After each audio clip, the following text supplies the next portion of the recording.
안녕하세요. 예수목장교회 이노희 목사입니다. 오늘 공부할 내용은 웨스턴민스터 소요리 문답 제7문입니다. 하나님의 작정이 무엇입니까?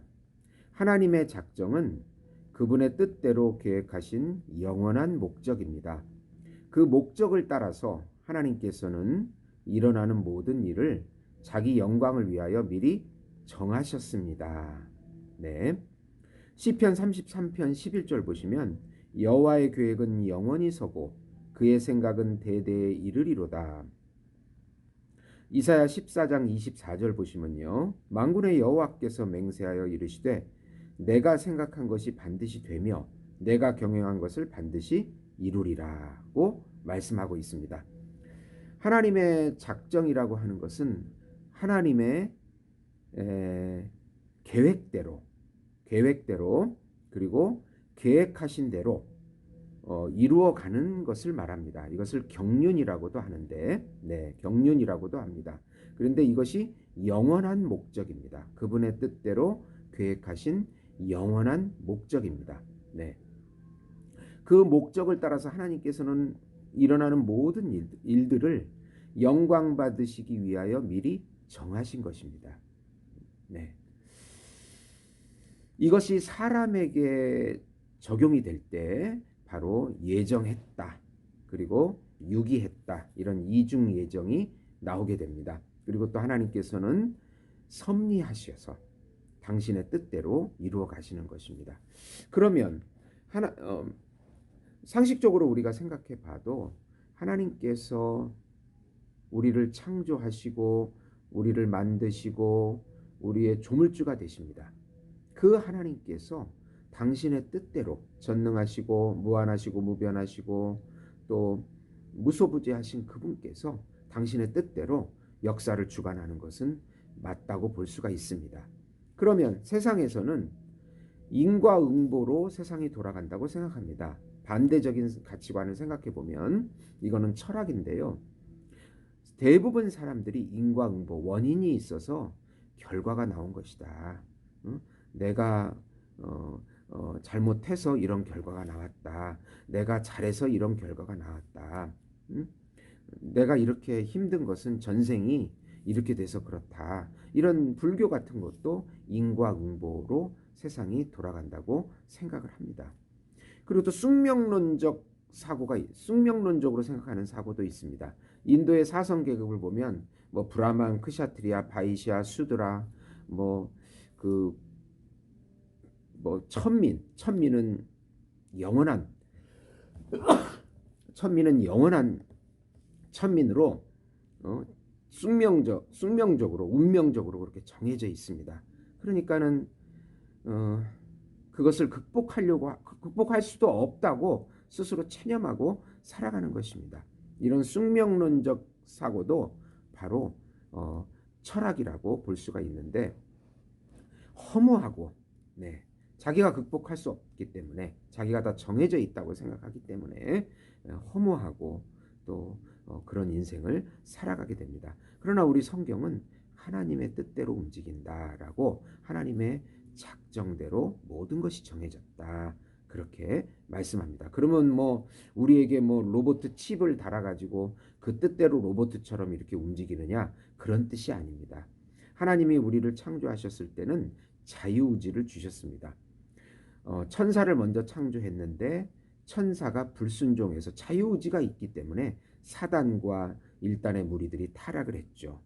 또 사단의 꾀임을 받아서 우리 인간도 아담과 하와도 타락을 했습니다. 로봇처럼 창조하신 것이 아닙니다. 그러나 하나님이 선하시게 창조한 이 세상과 인간들을 버리시느냐?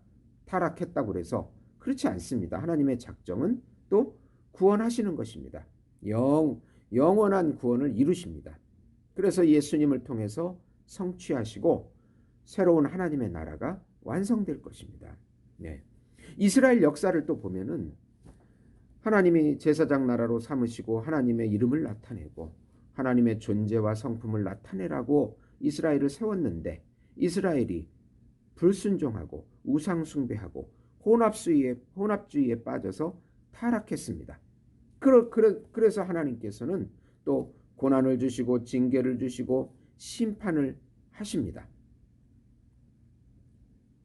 바벨론에 70년 동안 거의 그 노예 생활을 하게 한 후에 하나님께서 또 영원한 작정에 의해서 그들을 구원하십니다. 남은 자를 통하여 구원하시는 것입니다. 네. 구체적으로 보면 모세가 가데스 바네아 그 정탐꾼 사건을 통해서 하나님께서 가나안 땅을 주시기로 약속했는데 그것이 성취되지 못할 상황이 되었지만은 20세 이하를 모두 광야에서 죽게 하고 새 세대 20세 이상을 죽게 하고 이하 세대를 그러니까 새로운 사명을 가지고 가나안을 성취하게끔 또 그렇게 작정하셔서 인도해 가십니다. 모든 것은 하나님께 영광입니다. 네. 저는 또 이 출애굽을 보다가 출애굽의 그 광야 생활에 모세가 백성들이 불순종하고 그 십계명을 받는 그때에 밑에서 금송아지 만들어서 타락을 하고 막 그럴 때 하나님께서 내가 모세야 너를 통해서 새로운 민족을 만들고 싶다. 모세 하나를 통해서 이 민족 모두를 버리고 새로운 민족을 만들어서 새로운 하나님의 나라, 그 약속된 하나님의 나라를 만들고 싶다. 이들은 나를 배반했다. 언약을 깼다. 그렇게 말씀하시는 걸 보고 저는 좀 깜짝 놀랐습니다. 하나님의 한 사람을 통해서라도 새로운 민족을 만들어서 당신의 뜻을 이루어 가시는구나. 하나님의 작정대로 정하신 대로 영원한 목적대로 이루어 가시는구나는 것을 알게 되었습니다. 네. 물론 모세가 중보기도 하면서 또 당신의 그 출애굽 백성들을 버리지 말고 긍휼을 베풀어 달라고 그렇게 또 중보기도를 통해서 살려주죠. 네.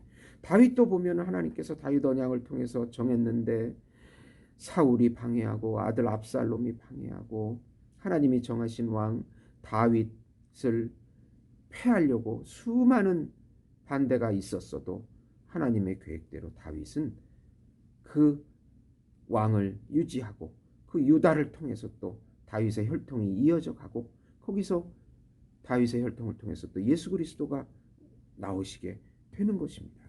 하나님의 계획은 어떠한 방해에도 취소되지 않습니다. 네. 우리 인생도 보면 우리가 원하는 대로 인생이 된 사람이 있으면 한번 나와보라고 해보면 아무도 자기가 원하는 대로 된 사람은 없습니다. 내가 저런 사람 만나가지고 내 인생이 이렇게 꼬였다 한탄하는 것을 많이 듣습니다. 그러나 그것조차도 하나님께서 우리의 정하신 구원이 취소되거나 하나님의 계획이 취소되지 않습니다. 협력해서 로마서에 보면 모든 일이 협력해서 선을 이루어가는 것입니다. 어떤 방해에도 어떤 고난 속에 있었어도 하나님이 우리를 향한 계획은 이루어지게 되어 있는 것입니다. 요즘 보면은 중동 전쟁부터 시작해서 우크라이나 전쟁, 기근, 기후 또 수많은 미래에 대한 불안들이 오고 있습니다. 그러나 이런 모든 것에도 불구하고 하나님의 구원은 그대로 나를 향한 하나님의 구원은 우리 민족을 향한 하나님의 구원은 우리 교회를 향한 하나님의 구원은 절대로 취소되지 않습니다. 하나님의 뜻대로 작정대로 움직이게 되어 있는 것입니다. 네. 이런 하나님의 작정 교리가 우리에게 굉장한 큰 위로를 줍니다. 수많은 어려움 가운데서도 하나님이 나를 택하셨고 나를 향한 계획이 있고 어떤 방해에도 불구하고 그렇게 움직여 갈 것이다라고 하는 결과를 우리는 알고 있는 것입니다. 네. 하나님의 뜻대로 간다. 그래서 우리는 하나님께서는 끝까지 순종하고 열심히 하나님의 뜻이 나를 향한 우리 민족을 향한 교회를 향한 뜻이 성취되도록 열심히 기도해야 하는 이유입니다. 우리가 기도를 멈추면 안 됩니다.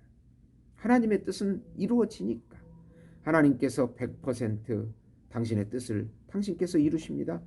그러나 또 우리의 100%의 노력을 또 사용하십니다. 그것을 사용하셔서 당신의 뜻을 이루십니다. 또 악을 사용하셔서도 당신의 뜻을 이루어 가십니다. 우리가 좌절하지 말고 기도해야 되는 이유인 것입니다. 들어주셔서 감사합니다.